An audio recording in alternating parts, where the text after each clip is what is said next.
अच्छा, अस्सलाम वालेकुम स्टूडेंट्स। आज हम क्लास 10th का lecture number 4 chapter number 10 gases exchange lungs के बारे में पढ़ने जा रहे हैं। अब लंग्स क्या हैं? लंग्स हैं लंग्स का स्ट्रक्चर और फंक्शनल यूनिट जो है वो एल्वोलाई है। एल्वोलाई क्या है? एल्वोलाई सैक लाइक स्ट्रक्चर हैं।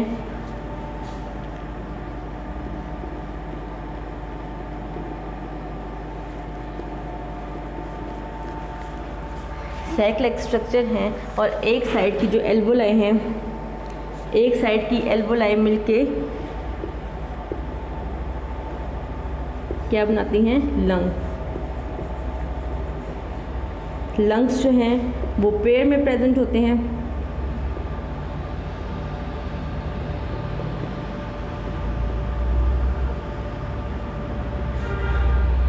और thoracic cavity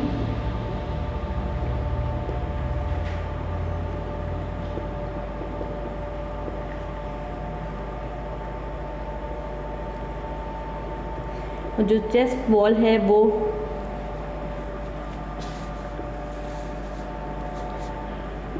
twelve pairs of ribs यानी कि पसलियों से मिलके बनती है। 12 पेयर्स का मतलब है एक साइड पे 12 और दूसरी साइड पे 12। ठीक है। रिब मसल्स को हम इंटरकोस्टल मसल्स भी कहते हैं। जो रिब्स के मसल्स हैं हम उन्हें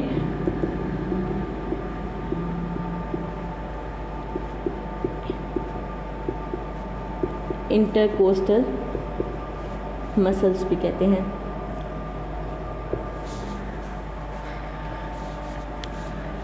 लंग्स के नीचे ही डायफ्राम प्रेजेंट होता है।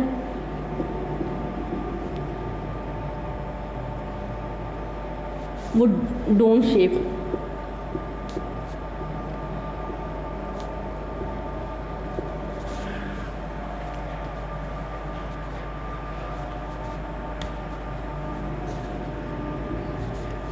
जो राइट साइड का लंग होता है वो छोटा होता है। लेफ्ट लंग जो है वो छोटा होता है राइट लंग की निस्बत, और इसमें 2 लोब्स प्रेजेंट होते हैं और राइट वन में 3 लोब्स प्रेजेंट होते हैं। और ये स्पॉन्जी और इलास्टिक ऑर्गन है।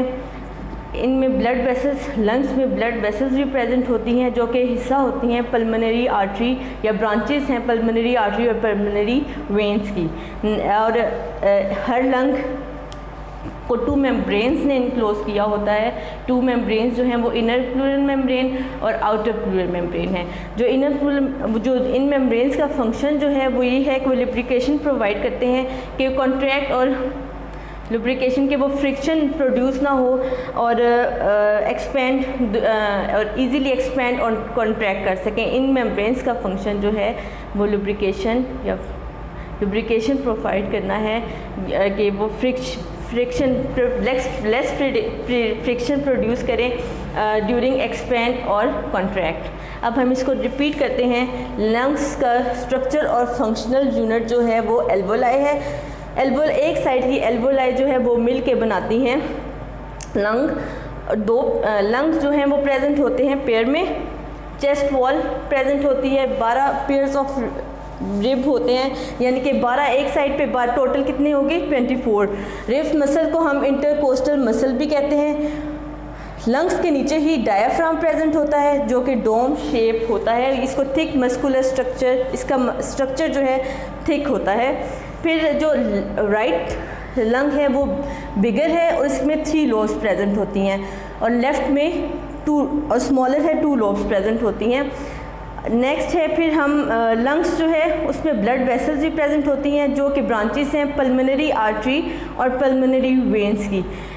और हर लंग्स को 2 मेम्ब्रेन ने इनक्लोज किया होता है, इनर प्लूरल मेम्ब्रेन और आउटर प्लूरल मेम्ब्रेन। और इनका फंक्शन, इन मेम्ब्रेन का फंक्शन है कि इन मेम्ब्रेन को एक फ्लूइड ने इनक्लोज किया होता है। उसका फंक्शन है लुब्रिकेशन प्रोवाइड करना कि वो एक्सपेंड और कॉन्ट्रैक्ट इजीली कर सकें। नेक्स्ट है मैकेनिज्म ऑफ ब्रीथिंग।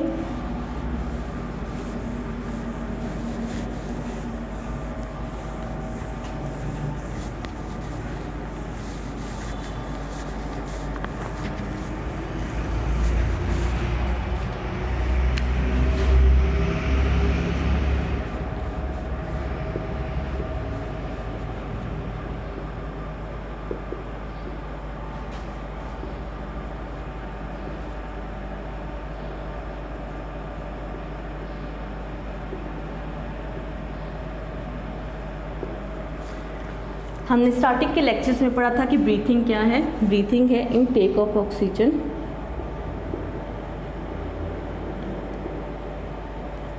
इसको हम कहते हैं इनहेलेशन, यानी कि ऑक्सीजन को अपनी बॉडी के अंदर लेके जाना।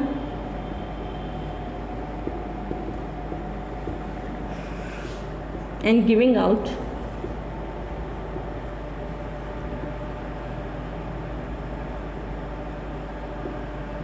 Carbon dioxide. कार्बन डाइऑक्साइड को बॉडी से निकालना है। एक्सहेलेशन,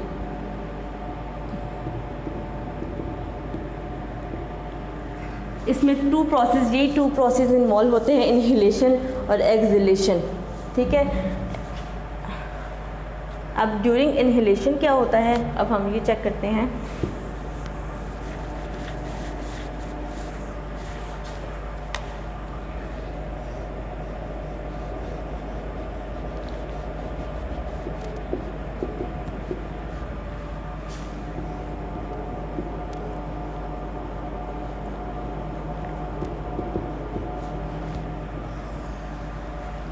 इनहेलेशन के दौरान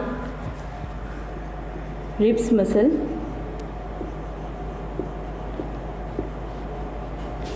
कॉन्ट्रैक्ट करते हैं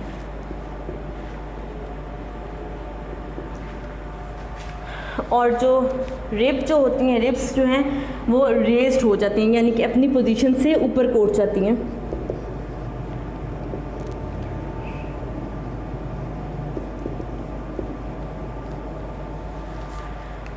जो डायाफ्राम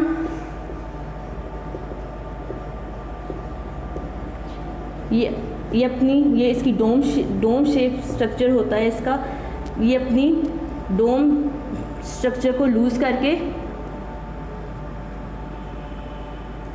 इसकी स्ट्रक्चर जो है वो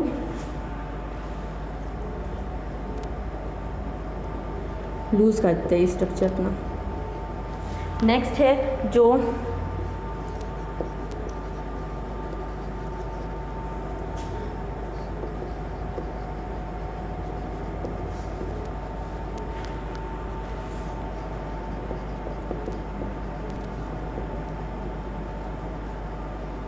जब हम एयर को अंदर लेके जाते हैं, जो एरिया हमारी थोरेसिक कैविटी यानी कि चेस्ट कैविटी का है वो इंक्रीज़ हो जाता है, जिसकी वजह से लंग्स पे प्रेशर रिड्यूस होता है और लंग्स एक्सपेंड कर जाती हैं। लंग्स पे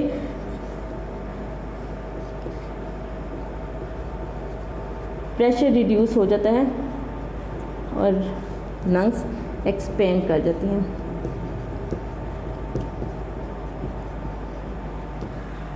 ठीक है, इसी तरह एक्सहेलेशन में इसके ऑपोजिट ही होगा, जो रिब मसल जो हैं वो रिलैक्स हो जाती हैं।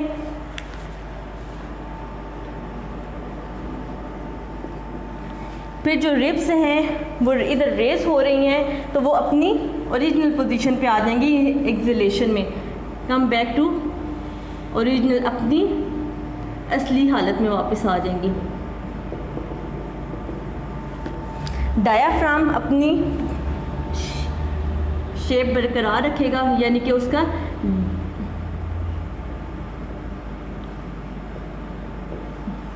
डोम शेप हो जाएगा दोबारा से।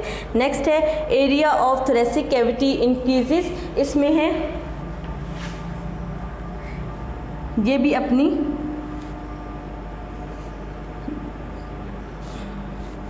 ओरिजिनल पोजीशन पे आ जाएगा।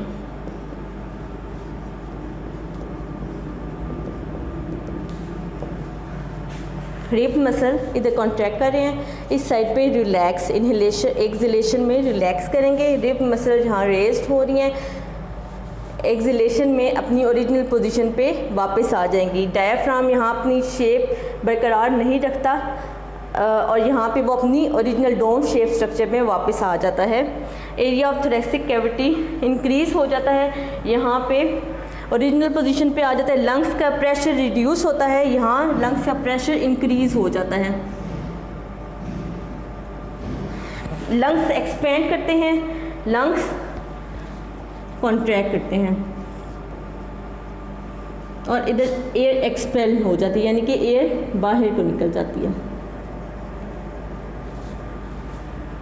आज हमने 2 टॉपिक्स पढ़े हैं, lungs and the mechanism of breathing. उम्मीद है आपको समझ आई होगी। अल्लाह हाफ़िज़।